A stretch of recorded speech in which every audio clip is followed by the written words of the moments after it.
তো বিরিয়ানি করব, তাই জন্য দেখতে পাচ্ছ বিরিয়ানি দুটো লেগ চলে এসছে। আর এখানে তো বিরিয়ানির জন্য আলুও কেটে নিয়েছি, বিরিয়ানির চাল এসে গেছে, বেরেস্তা মাংসের জন্য পেঁয়াজ এসে গেছে, আলু মাংসের কষার জন্য আলুও কেটে নিয়েছি। সব কাটাকুটি এবার গোছানো হয়ে যাবে, তারপর বিরিয়ানি করব। দেখতে পাচ্ছ সব গোছাচ্ছি এখন। বন্ধুরা সব গোছানো হয়ে গেছে বিরিয়ানির জন্য। এটা হচ্ছে কষা মাংসের জন্য, এটা হচ্ছে বিরিয়ানির জন্য। আলু কাটা হয়ে গিয়েছে, পেঁয়াজ কোচানো হয়ে গেছে, আদা কাঁচা লঙ্কা বাটবো, এদিকে রসুন বাটবো। এবার টক দই মাখানোর পালা, এবার মশলাপাতি মাখাবো। মাংসের জন্য এটা হচ্ছে কষার মাংস, আর এটা হচ্ছে বিরিয়ানি করব সেই মাংস। সব ম্যারিনেট করা হয়ে গিয়েছে। আর কষার জন্য এই মাংস কষার জন্য পেঁয়াজ আর রসুন ভাজতে দিয়েছি, আলুটা ভেজে তুলে নিয়েছি। এর পরের স্টেপ দেখাচ্ছি। জন্য আলু তো ভেজে নিয়েছি, পেঁয়াজ বেরেস্তা করে নিয়েছি। এদিকে চিকেনটা তো সকালবেলা ম্যারিনেট করে রেখে দিয়েছিলাম। এবার হাঁড়িতে তেল দিয়ে দিয়েছি, দিয়ে পেঁয়াজটাও বেরেস্তা করে নিয়েছি। এর মধ্যে একটা হাঁড়ির মধ্যে আমি সব কিছু করে নিই। অনেক বিরিয়ানি করতে এত হাঁড়ি টাড়ি মাছ দেওয়া হয়, তাই জন্য একবারে সারবো বলে আলুটাও ভেজে তুলে নিয়েছি।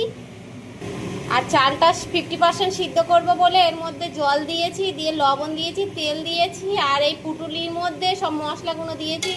মশলাগুলো গালে পড়লে একদম বাজে লাগে, ওই জন্য এই অবস্থাটা করেছি।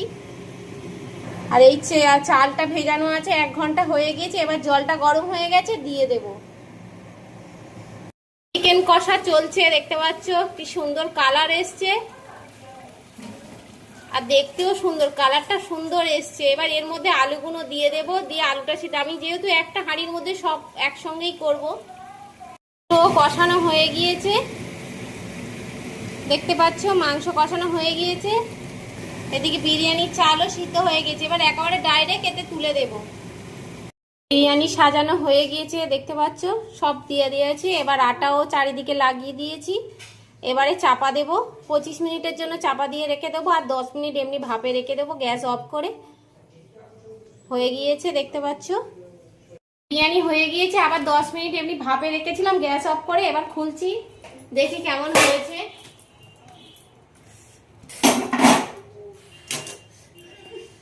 অনেক সুন্দর হয়েছে, ভাতগুলো একদম সুন্দর হয়েছে। দাঁড়াও নামাই, দেখো কেমন ঝরঝরে হয়েছে। এবার একটা থালাতে তুলি। দেখো বিরিয়ানিটা বেড়েছে পুরো জনে দোকানের মতো, একদম ঝরঝরে ভাত হয়েছে। খেতেও কি হবে জানি না, কিন্তু টেস্ট কেমন এখনো টেস্ট করিনি, সবে তো নামিয়েছি। এরকম ঝরঝরে হয়েছে।